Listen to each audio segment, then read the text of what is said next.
What's up, everyone? Welcome back. Today we're talking about the TRZ K Member installation. But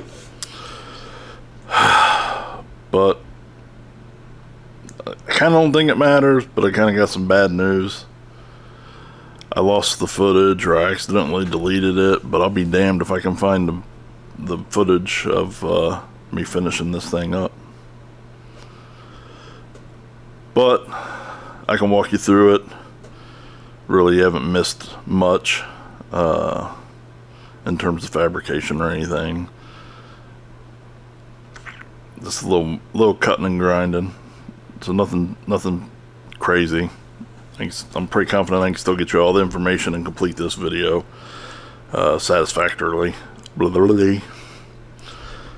This is, however, 6 or so months later after I installed this. So you'll see some other things you don't see in that video, and apologize, but stuff happens. Also, I still have my stupid COVID cough right now, so please bear with me, and you know, you hear me breathing a little heavier than normal or coughing, don't be too judgmental. Hopefully I'll get over this soon. I'm getting better every day, so all's not lost. I was fortunate, didn't get it bad, and happy to be over the worst of it. But besides that,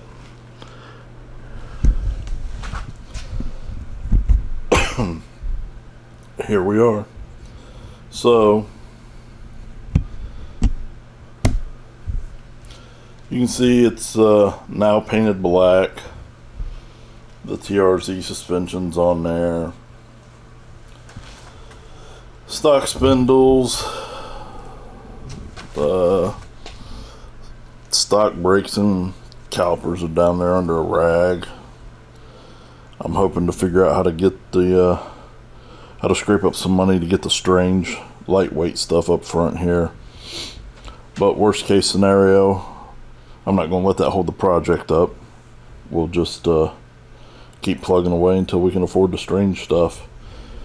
So what's different now is it's welded, it's complete for the most part, as you can tell, painted. But so to pick up where we left off, let's can we widen this? It's as wide as we can go. So to pick up where we left off, the next thing I needed to do was come in here, clean up the remaining trash that was here on the frame rails on each side, which I did. I went through with the cutoff wheel, cut the welds out till I could get to a point where I could break them off. That way I didn't get the cutoff wheel in there and gouge this out and make it thin and weak, where I'd have to run a weld in there and grind it back down. Try to not create more work for myself when possible.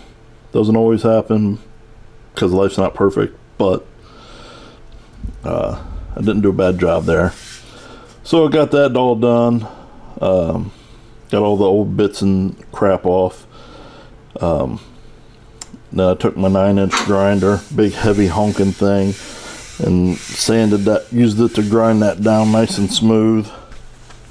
That way there's no burrs or anything that can jab me or stick me when I'm working on this thing in the future.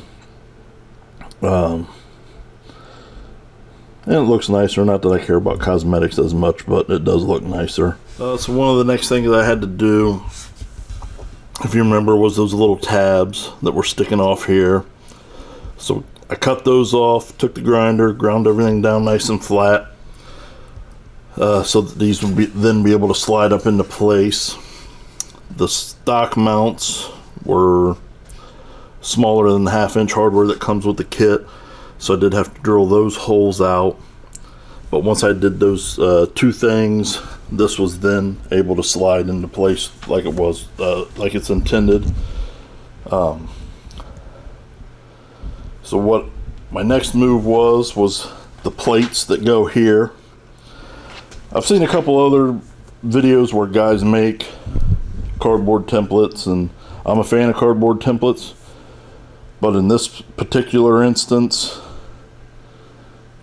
I kind of took a little shortcut and didn't make a template.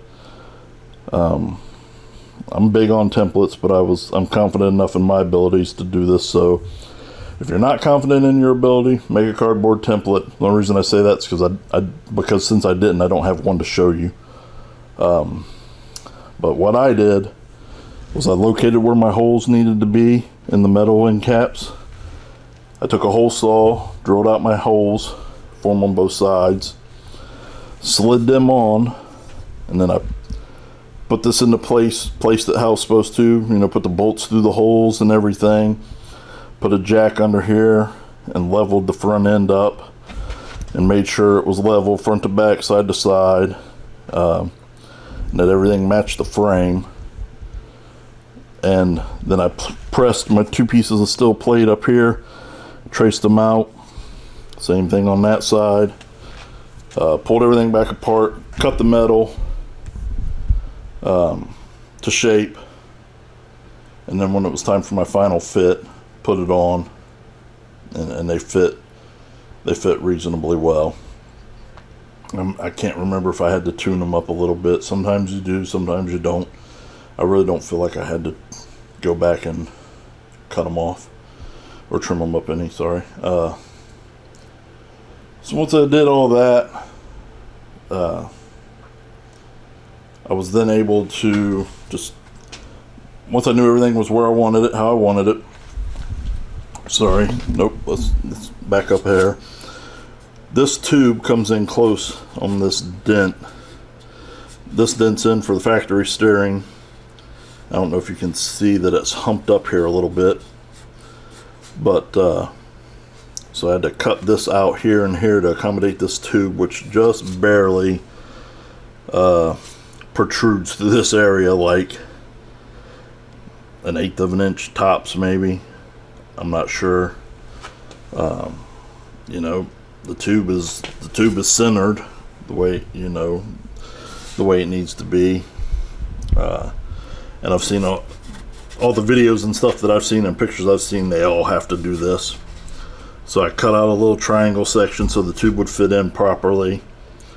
And then once the tube was in, I cut a little piece of 10 gauge steel. Excuse me. And you know, I made a cardboard template and voila, welded it in, ground it out. You can still kind of see the line right there a little bit, maybe on the camera. Definitely can in real life. But anyhow, I just made a little triangle piece and that welded that in, and we were done. So I welded the plates in, welded the tubes to the plates, welded those tabs to the lower control arm factory mounts. Then I went back through on a lot of this, and you know, they just put little welds here and there. So I went through in quite a few sections and just put a little more weld in there. You know, this wasn't made for the horsepower I'm putting in here or the abuse I'm going to put this thing through. So it was worth it to me, especially like these pockets, which I'm not even using now. Here probably within the next week I'll be cutting all of this off, so we'll have a new suspension video coming out on what we're doing here. I'm going long travel, so now instead of the 4, 5, 6 inches I was going to have of travel, I should end up somewhere between 10 and 12 inches. And that'll help me with weight transfer, and you know how it is in no prep, street racing, etc. You need all the weight transfer help you can get, so we're going long travel.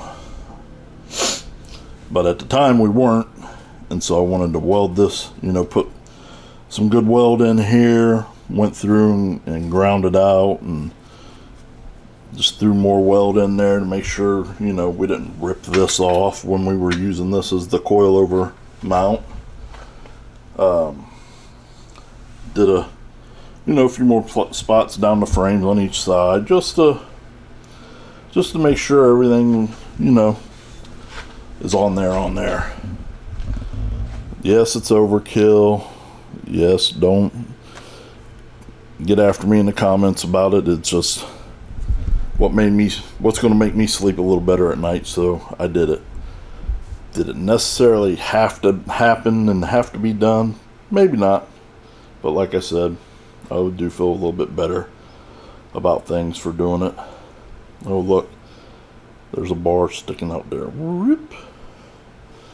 You know, I got some other videos coming on all that way back in there, and how I did that. So skip forward, welded all that in. Like I said, centered, squared, blah blah blah.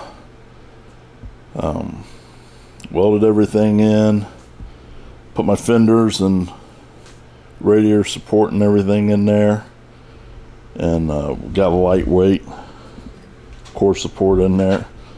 So I came up with this. I might make the front end detach.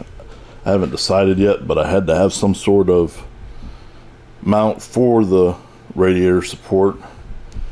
So I took some coilover shock brackets they got from AA Manufacturing up in Michigan.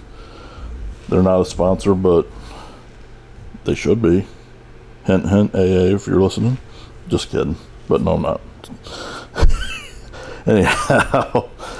So I took a couple of coilover mounts, mounted on there. Then that way I can easily... And then I put some tabs here. And that way I can easily, just quickly and simply, bolt and unbolt this. And like I said, maybe I'll make the whole front end a one piece. To remove, if I ever, you know, not sure if I'll have time. It's quite a bit of extra work, and today, at this point, I almost have just over 2 months until my personal self-imposed deadline of having this thing done and ready to go to the dyno and get tuned. So we'll see. I can't really think. Oh, I lied. One thing that I learned last year in 21 was watching Tony McKinney, No Prep Kings, at Hebron. Unfortunately, he wrecked his S10 Blazer, and he has the same K member, same rack. On this rack, they give you one bolt right here, and then they give you that clamp off this tube. Well, what we learned, Tony hit the wall, and he could have raced. We could have got everything fixed back up, and he could have raced again next round, except for he broke the ears off here, the single ear off. So what we came up with was putting another tab here. So you can see right now it's just mounted on there via this bolt, but it matches the radius and everything. I still got to weld that in. I would suggest that, just in case, you never know. Maybe you come down hard on a wheelie, maybe you kiss the wall, maybe whatever. But for me, in my world, that's like a $2 bracket from AA Manufacturing, and 15-20 minute project. It's worth it. You know what I mean? I'm not saying that I'm not saying there's anything wrong with the K Member as it is now, or they should change their design. I think it works just fine. I'm thinking in a very extreme case that most people may not ever experience, that extra little bracket and the few grams that it adds to your race weight is worth it. Especially if you're doing no prep or street racing, weight is important, but not as important as you know, if you're doing prepped racing, radio racing, or the like. So I would definitely, no matter what kind of racing you're doing, if you have this K Member, I would definitely suggest adding that tab on there. Just me, like I said, not bashing the manufacturer or anything. It's a great product, great price, the whole 9 yards. I'm extremely happy with it. It was so affordable. I didn't build one myself, which I'm capable of, certainly. Yeah,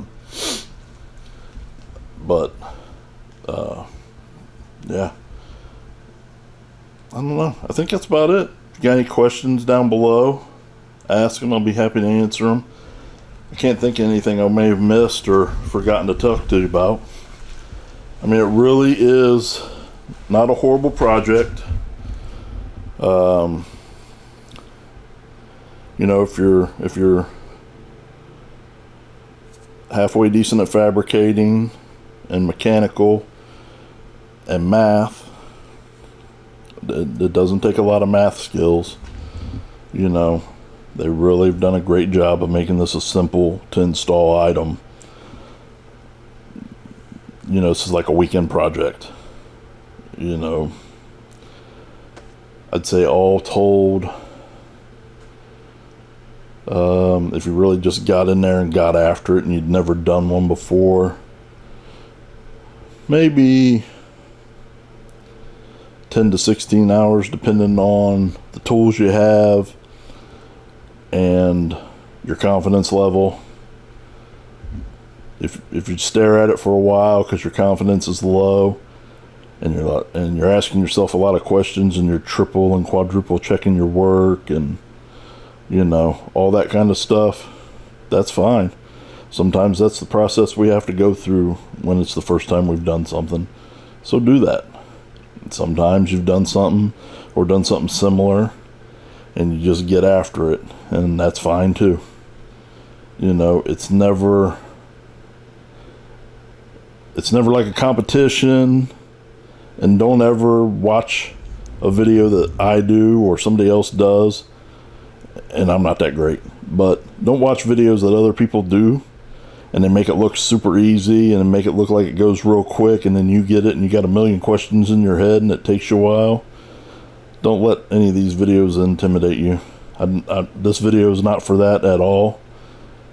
It's to help guide you and hopefully help remove some of those reservations or fears or insecurities you might have about tackling a project like this. Especially, again, if you're a first-timer and you haven't done something like this. So, it's racing. Let's just have fun with it. I think I've covered everything pretty well, but certainly if you have questions, ask them in the comments below. I'll be happy to answer any questions I can for you. Trying to get better at uploading videos. I got a million of them. I'm getting them out there. So just be patient. I don't know what happened to this original footage, and I apologize, but again, I think you ought to be able to complete this project based on this video. So thanks for watching. Hopefully I think it'll be this one, maybe that one, either way, that corner, this corner, yeah, that corner. Hit the subscribe button, hit the bell, ding-a-ding-a-ding, so you can get all our notifications. And you know, I still got a ton more videos to edit and get out on the stuff I've done here. So if you're building an S10 pickup or a Blazer, there's a lot of good info on the page or on the channel already or coming your way. Again, thanks for watching, and we'll talk to you next time.